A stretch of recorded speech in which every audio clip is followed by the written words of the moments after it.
Então, gente, vamos dar início aqui ao nosso preparatório, né? Eu me chamo Ulisses, para quem não conhece, sou presidente do sindicato, estou, né, presidente do sindicato, diretor da Federação Nacional dos Farmacêuticos e faço parte aí junto com o Jobert, Lusca, Zé Felipe, professora Socorro, a Maria, dessa gestão que leva hoje o Sindicato dos Farmacêuticos do Estado do Piauí. Então, uma boa tarde a todos. Hoje nós vamos falar o objetivo do curso preparatório, o concurso que vai haver na Fundação Municipal de Saúde, né? Aqui nós estamos nessa terceira temporada, porque antes a gente não sabia qual era a banca, né, que ia fazer o concurso. E esse é o primeiro sábado.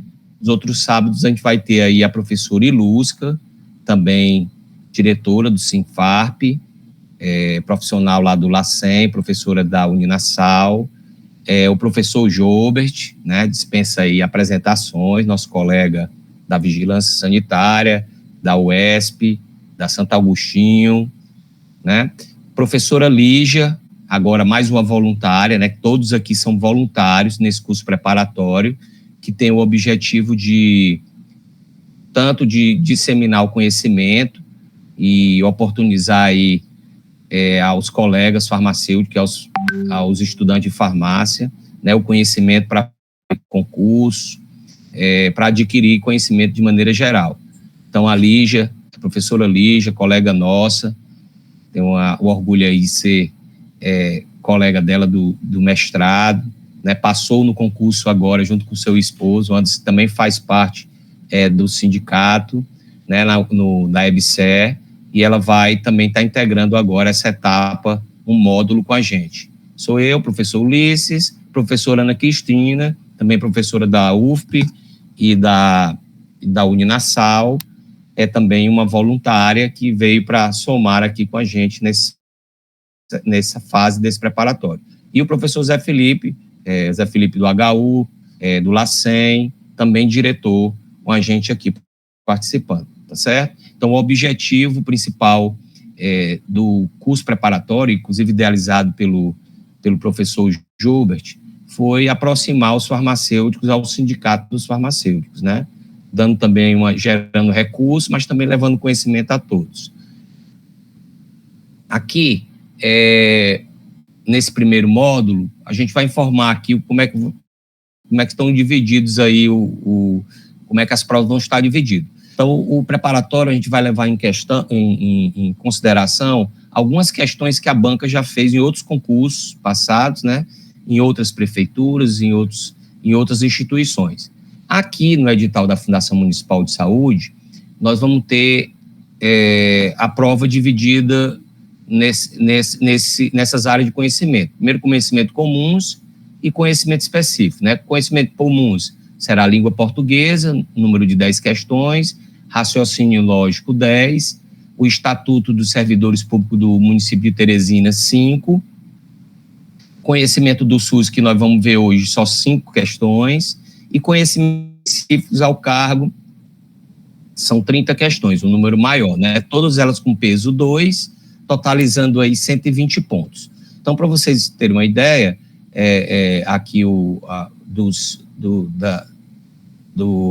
assuntos com menor número de questões e consequentemente, menor peso, esse é o Estatuto dos Servidores e o conhecimento do SUS, né? Raciocínio lógico, essa vez aqui, colocou um número maior de questões. A gente vai tentar também ver aí um convênio do sindicato com algum instituto aí de preparatório desses aqui do município, para que a gente possa disponibilizar também umas aulas tanto de língua portuguesa como de raciocínio lógico, a todos os filiados. Os assuntos no edital, constante do edital, sobre o SUS, sobre o conhecimento do SUS, são esses: evolução histórica da organização do sistema de saúde no Brasil e a construção do Sistema Único de Saúde, SUS, princípio, diretrizes e arcabouço legal, Constituição Federal de 88, principalmente os artigos 194 a 200, a Lei Orgânica de Saúde. Aí eu vou colocar para vocês quais são essas questões que a gente garimpou aí nesses assuntos aí, quais são as questões que mais caem, né, no concurso.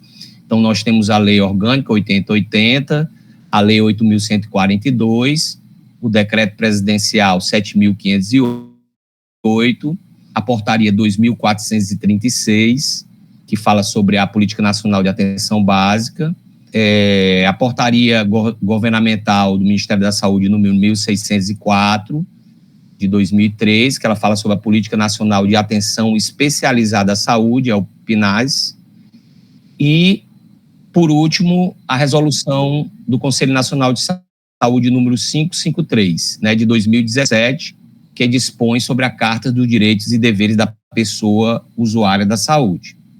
Então, o assunto, como são 5 questões apenas, o edital ele reduziu bastante o assunto em relação a outros conteúdos, outros concursos, né, conteúdo de outros editais. Então, como eu falei para vocês, aqui tem essa gama de concursos e a gente verificando aí de outros concursos, da IDECAN, que a IDECAN era quem estava organizando, a gente viu aqui os assuntos que mais foram cobrados. Então, Constituição Federal, dos artigos 194 a 200, né? Neles a gente vai encontrar as obrigações do Estado de promover as ações de serviço de saúde, como o sistema deve estar organizado, as diretrizes, a participação complementar da rede privada e algumas atribuições. A Lei Orgânica de Saúde, sempre a gente viu nos concursos de 10 questões, sempre caíam 2 questões, né? Então, a gente acredita que nesse vai cair pelo menos uma. Então, a Lei 8080, de 19 de setembro de 90, ela é conhecida como Lei Orgânica, né? E ela fala sobre as condições de promoção, proteção, recuperação da saúde, a organização e o funcionamento do serviço. Então, fala aqui também sobre que é um direito fundamental, né? Ela determina que todos têm direito à saúde, por isso o SUS é universal, e ela também relaciona a questão dos fatores determinantes e condicionantes de saúde, como educação, lar e moradia. Só que nessa prova, a gente acredita, ele fala da 8080, mas ele não vai cobrar os determinantes e os condicionantes de saúde. O decreto de número 7.508, aí ele já é uma repaginada da 8080, né?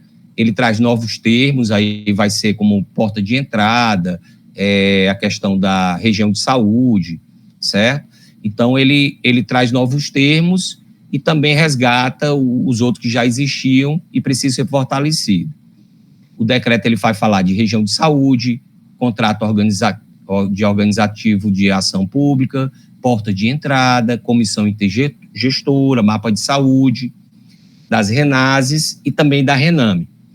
A Lei 8.142, ela já é uma lei que trabalha a questão da participação do controle social, que aí eu já fiz até parte, né, da de saúde, tanto do município quanto do estado, e a gente detalha bastante isso, porque a questão do controle social hoje, em todos os concursos, no mínimo 2 questões eles têm colocado. E a gente pede para que todos tenham cuidado em dar atenção a essa Lei 8.142, que ela fala tanto sobre a participação como dos recursos financeiros na área de saúde. Então, a gente selecionou, o preparatório vai ser em cima de questões da IDECAN, certo?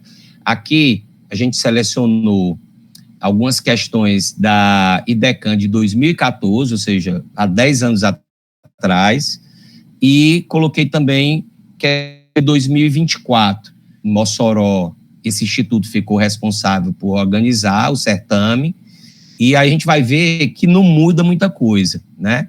O SUS, a legislação é uma só.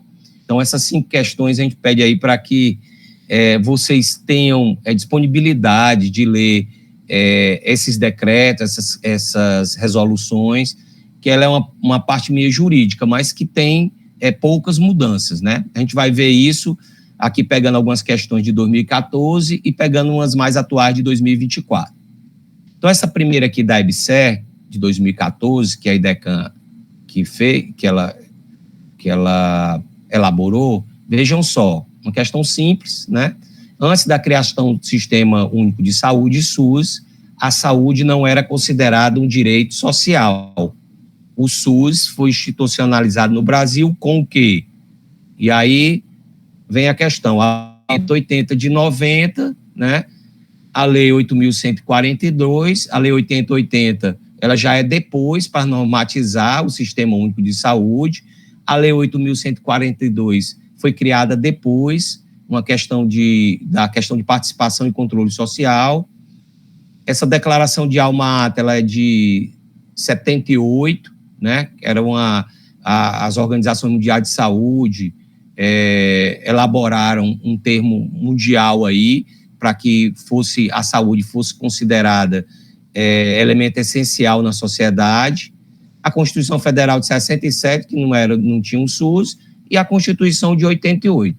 Então, quem criou o SUS, quem criou o Sistema Único de Saúde foi a Constituição de 88. Uma questão bem simples, mas que sempre abre os concursos. Com certeza vai haver uma questão dessas envolvendo o Conselho de Saúde, questão de representação, porcentagem de participação, e aí um cuidado que vocês devem ter. Nessa questão de 2014 aqui, ele colocou eu não digo que ela não ficou bem elaborada, porque realmente lá na resolução do Conselho Nacional de Saúde, na número 453, ela recomenda, né, aqui nós recomenda que a cada eleição que houver nesse conselho, os segmentos de representação de os usuários, trabalhadores e prestadores de serviço, ao seu critério, promovam a renovação de suas entidades representativas, no mínimo na proporção de... a gente tem que ter essa distinção. Olha, os conselhos de saúde, eles são entidades deliberativas, certo? E paritárias. Os usuários, ele entra com 50% da representatividade da composição desses conselhos. Os trabalhadores de saúde entram com mais 25%, aí fazendo 75%, e os outros 20% são prestadores de serviço e gestores, tá certo? Nesse caso aqui, essa resolução, ela vai recomendar que em toda eleição haja uma renovação no quadro desse pessoal. Por quê? Para evitar que aquelas mesmas entidades sempre estejam representando de forma democrática e participativa, que toda a sociedade participe. Não quer dizer que isso seja adotado pelos conselhos municipais e estaduais de saúde do país, tá certo? Então, aqui o que diz na resolução lá é que no mínimo tem que ser renovado 30%, tá certo? Então, 30% é o que recomenda o Conselho Nacional de Saúde para renovação tanto dos usuários, dos trabalhadores de saúde e prestadores de serviço. Diferente da composição. A composição deve ser como do Conselho? 50% daquelas pessoas que compõem o Conselho, daquelas entidades que compõem o Conselho, tem que ser representativo dos usuários. 25% dos trabalhadores de saúde e os outros 25% dos prestadores de serviço e do pessoal da gestão. Ok? Entendido, gente?